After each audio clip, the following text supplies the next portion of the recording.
नमस्कार दोस्तों। और ये आज की इस कहानी का नाम है हकदार। पूरा घर लाइटों से जगमगा रहा था। दरवाजे पे बंदरवाल सजाए जा रहे थे। आज सुदीप्ता और शशांक का नए घर में गृह प्रवेश था। रिश्तेदार और पड़ोसी महिलाएं मंगल गीत गा रही थी और उन्हीं के बीच सुदीप्ता हाथ में कलश लिए घर में प्रवेश कर रही थी। इतने में शशांक ने उसे रोक लिया। शशांक के अचानक से रोकने पर हर कोई हैरान रह गया। वही सुदीप्ता ने पूछा, क्या हुआ? आपने मुझे गृह प्रवेश करने से क्यों रोक लिया? सुदीप्ता, ये हमारे सपनों का घर है और इस घर में गृह यूं सोने सोने प्रवेश नहीं करेगी। मैं कुछ समझी नहीं, आप कहना क्या चाहते हो? सुदीप्ता ने इन सवालियों नजरों से देखकर शशांक अपनी कार में से एक बैग लेकर आया। उसे सुदीप्ता को देकर बोला, पहले देखो इसे। सुदीप्ता ने उस बैग को खोलकर देखा तो उसकी आंखें खुली की खुली रह गई और कुछ पल के लिए उसकी आंखों में आंसू आ गए।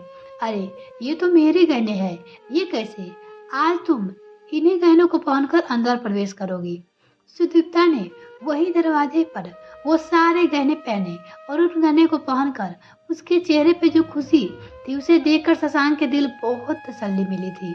गहने पहनने के बाद सुदीप्ता और शशांक ने अपने नए घर में गृह प्रवेश किया। यह सब शशांक के घर वाले भी देख रहे थे, जिसे देखकर उन कलेजे पर एक क्यों सांप लौट रहे थे। घर की व्यवस्था को देख रही थी। उन लोगों की आंखें फटी की फटी रह गई। और खैर, सारा प्रोग्राम अच्छे से हो गया तो शाम को पूरा परिवार साथ बैठा। घर आए रिश्तेदार शशांक की पूरी पूरी प्रशंसा कर रहे थे। तभी एक रिश्तेदार ने शशांक की माँ से कहा, बधाई हो भाभी जी, आपके बेटे ने तो बड़ा ही आलीशान मकान बनवाया है। तभी दूसरे रिश्तेदार बोल पड़े, और देखा नहीं, आज तो बहू के सोने के गहने भी गिफ्ट किए हैं। मतलब बेटा बहुत अच्छे से कमा रहा है इनका।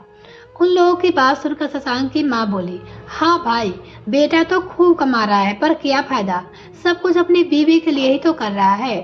अपनी माँ की तो एक सोने की लौंग भी लाकर नहीं दी। हो या नहीं हो, देखा ना, न्योता भी हमें 2 दिन पहले ही दे दिया, मेहमानों की तरह, जैसे हम उसके घर में नहीं। सच में बहू के आने के बाद बेटे बदल जाते हैं।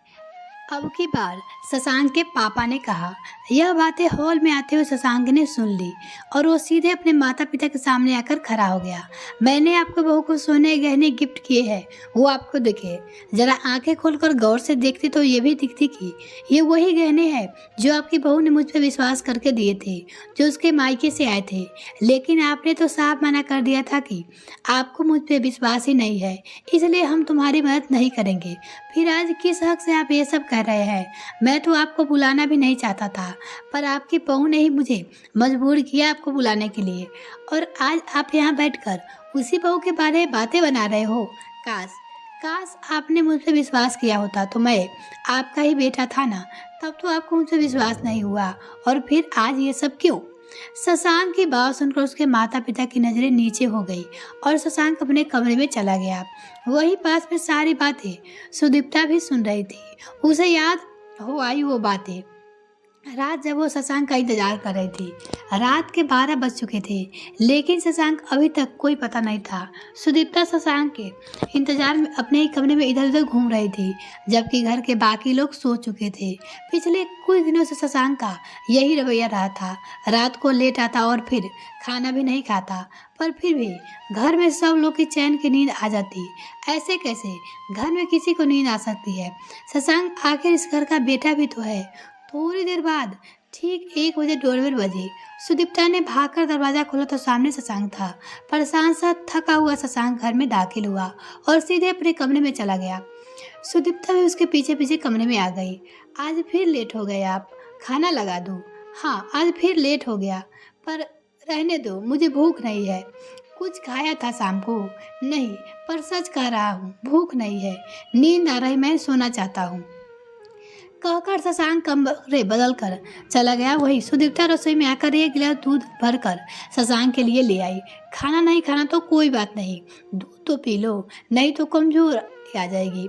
मेरा बिल्कुल मन नहीं है, सिर भी दर्द कर रहा है, दूध पी लो फिर सो जाना। सुदीप्ता ने जिद करके तो शशांक को दूध पिला लिया और बिस्तर पे लेट गया।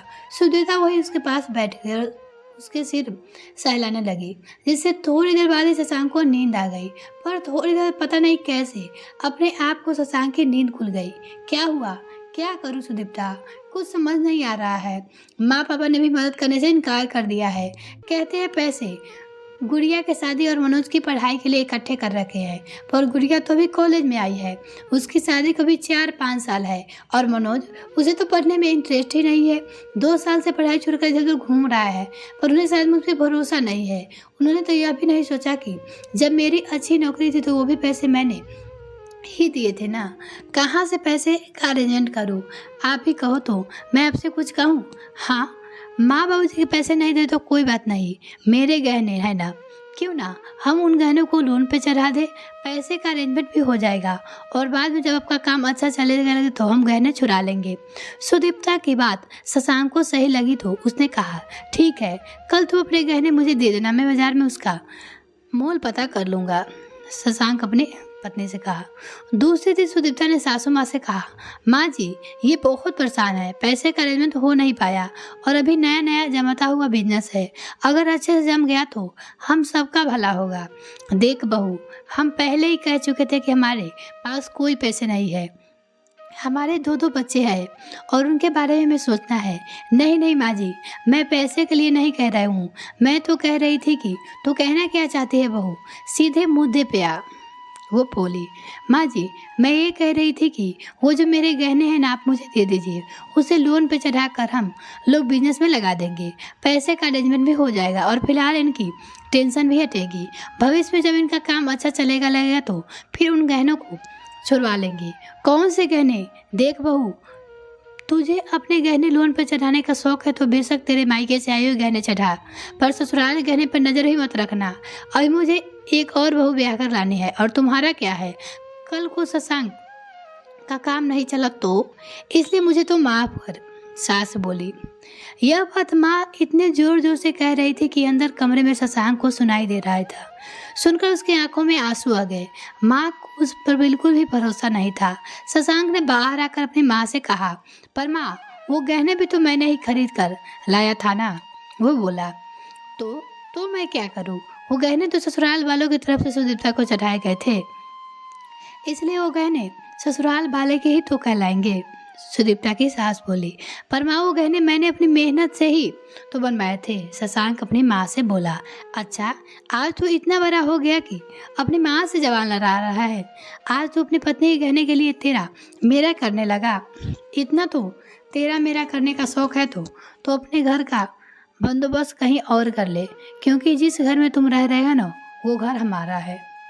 अपने माता पिता की बात सुनकर शशांक हैरान रह गया और उसने उसी वक्त उस घर को छोड़ने का फैसला किया। वहां से निकलकर शशांक और सुदीप्ता दोनों किराए कमरे में शिफ्ट हुए।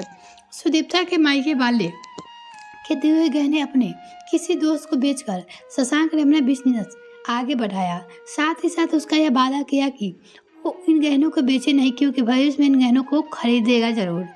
धीरे धीरे शशांक और सुदीप्ता की मेहनत रंग लाने लगी और उनका बिजनेस दिन दोगुनी रात चौगुनी तरक्की करने लगा। इसी बीच दोनों एक प्यारी सी गुड़िया सुहानी के माता पिता बने। 10 साल के कठिन परिश्रम के बाद आज जाकर उन्हें अपना घर नसीब हुआ है। खैर, सुहानी जब सुदीप्ता के पास आई तब उसकी तंद्रा टूटी। देखो तो सास ससुर मुंह फुलाए जाने को तैयारी कर रहे हैं। सुदीप्ता को देखते सासू माँ बोली, खुश हो रही होगी हमारे बेटे को हमारे खिलाफ करके, यहाँ बेइज्जत करने के लिए ही बुलाया था ना हमें, एक माँ की बद्दुआ लगेगी। बस कीजिए माँ जी, मैंने कुछ नहीं किया, ये तो आपका अविश्वास था जिसने ये सब करवाया है। अपनी गलती को ठिकराकर मेरे ऊपर मत फोड़िए। सुदीप्ता कहते ही सासू माँ अपना पैर पटकते हुए बाहर निकल गई। पीछे पीछे ससुर जी भी अपना सामान लेकर बाहर निकल गए, लेकिन किसी ने उन्हें रोका तक नहीं। यह कहानी आपको कैसी लगी कमेंट सेक्शन में लिखना ना भूलें। वीडियो को देखने के लिए बहुत बहुत धन्यवाद।